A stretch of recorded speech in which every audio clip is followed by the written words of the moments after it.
اعوذ باللہ من الشیطان الرجیم، بسم اللہ الرحمن الرحیم۔ السلام علیکم ورحمۃ اللہ وبرکاتہ۔ پیارے بچوں، آپ جب کوئی نیا سبق پڑھنے لگیں تو اس دعا کو لازمی پڑھ لیں تاکہ آپ اپنا پڑھا ہوا سبق بھولیں نہ۔ رب اشرح لی صدری ویسر لی امری واحلل عقدۃ من لسانی یفقہوا قولی۔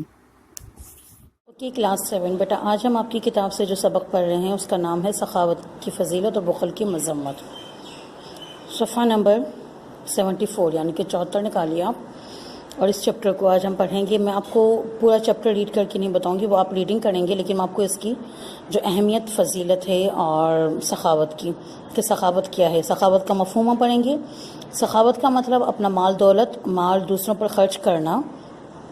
اسلام میں سخاوت سے مراد یہ کہ انسان اللہ تعالیٰ کے دیے ہوئے مال میں سے اس کی رضا اور خوشنودی کے لیے اس مال کو اپنے بندوں پر خرچ کرے۔ اور اللہ تعالیٰ کسی شخص کو مال و دولت سے نوازتا ہے تو وہ چاہتا ہے کہ میرا بندہ اس مال کو اللہ کی راہ میں خرچ کرے، یعنی کہ اللہ تعالیٰ نے ایک جگہ فرمایا اے ایمان والوں ہمارے دیے ہوئے مال میں سے خرچ کرو، یعنی کہ اللہ تعالیٰ یہ فرماتے ہیں کہ جو مال میں نے آپ کو دیا ہے آپ اس کو جو ہے دوسروں کی راہ میں خرچ کرو، دوسروں کی راہ اللہ کی راہ میں خرچ کرو، یعنی کہ دوسروں کی آپ مدد کرو، ٹھیک ہے۔ سخاوت کی فضیلت کیا ہے؟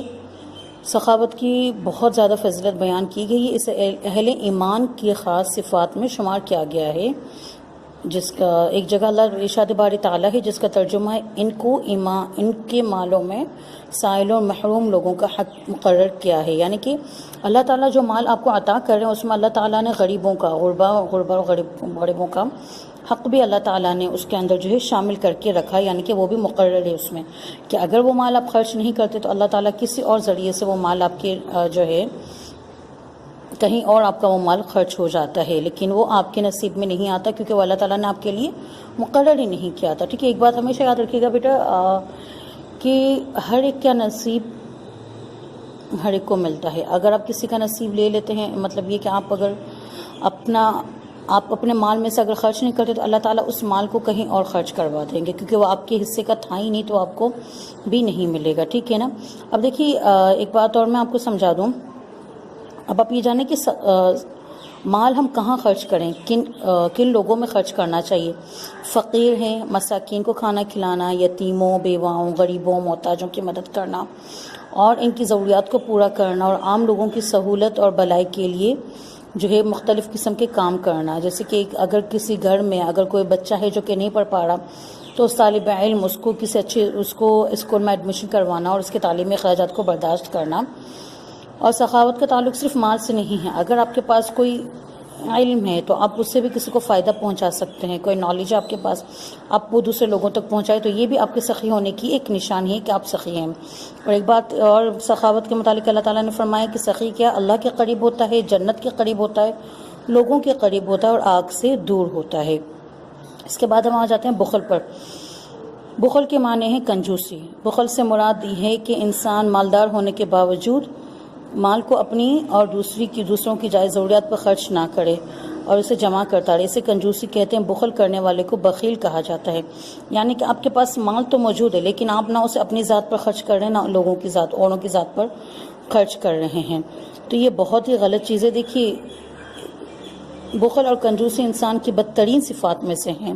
اس کا سب سے بڑا سبب مال و دولت کی محبت اور حرص سے بخیل شخص دولت کو نہ تو اپنی ضروریات پر خرچ کرنا ہی دوسروں پر خرچ کرتا ہے، اور وہ جو ہے وہ اپنے پاس بہت سارا مال جمع کرتا ہے، وہ مال کے کم ہونے کے ڈر سے خرچ نہیں کرتا، وہ بھول جاتا ہے کہ انسان کو کسی بھی لمحے موت آ سکتی ہے اور مرنے کے ساتھ ہی مال و دولت اس کے لیے بیکار ہو جائے گی۔ وہ جہالت کہ یہ سبب یہ سمجھتا ہے کہ مال سے ہر آفت سے بچا لیا جائے گا، لیکن ایسا کچھ بھی نہیں ہے بیٹا۔ جو آنے کی مصیبت ہے یا جو آنے کی پریشانی ہے وہ تو لازمی آنی ہے۔ وہی بات ہے نا کہ اگر آپ صحیح جگہ پر اسے خرچ نہیں کریں گے تو اللہ تعالیٰ کہیں نہ کہیں آپ کے اس مال کو جو ہے خرچ کروا دیں گے۔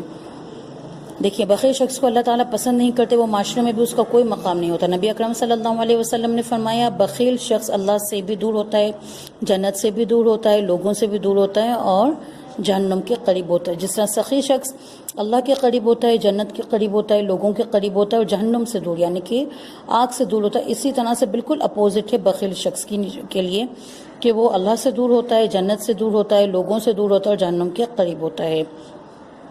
اسی طرح بہت سی احادیث میں اور بہت سی روایات میں اللہ نبی اکرم صلی اللہ علیہ وسلم نے ارشاد فرمایا کہ بندے کے دل میں بخل اور ایمان کبھی بھی جمع نہیں ہو سکتے. یعنی کہ اگر آپ کنجوس ہیں، آپ بخیل ہیں، آپ اپنا مال کہیں خرچ نہیں کرتے، تو آپ جو ہے کبھی بھی ایمان کی دولت سے آپ مالا مال نہیں ہو سکتے.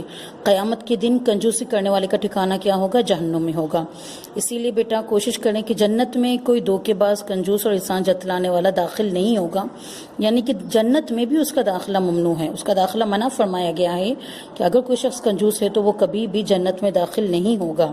اسی لیے بیٹا اپنے مالداروں کو چاہیے کہ یعنی کہ آپ کے پاس اگر کوئی دولت ہے تو اسے جمع نہ کریں، بلکہ اسے اللہ کی راہ میں خرچ کریں. ایک طالب علم کی حیثیت سے آپ کا بھی فرض ہے کہ آپ ضرورت مندوں کے کام آئیں، پڑھائی میں کمزور طالب علموں کی مدد کریں، غربا، مساکین اور کمزوروں کی ضروریات کا خیال رکھیں. امید کرتی ہوں بیٹا کہ آپ کلاس 7 میں ہیں ماشاءاللہ سے، تو آپ کو یہ چیپٹر اچھی طرح سمجھ میں آیا ہوگا کہ سخاوت میں انسان کو جو دنیا اور آخرت دونوں جہانوں کی کامیابی حاصل ہے، اور بخل بازی میں دونوں جہانوں کی ناکامی حاصل ہے. آپ بھی ہر ممکن کوشش کریں گے کہ جو ہے اپنے ساتھ پڑھنے والے طالب علموں کو، اپنے قریب قریب میں رہنے والے لوگوں کی ضروریات کا بہت زیادہ خیال رکھیں گے. سبحانک اللہم و بحمدک نشہد ان لا الہ الا انت نستغفرک و نتوب الیک.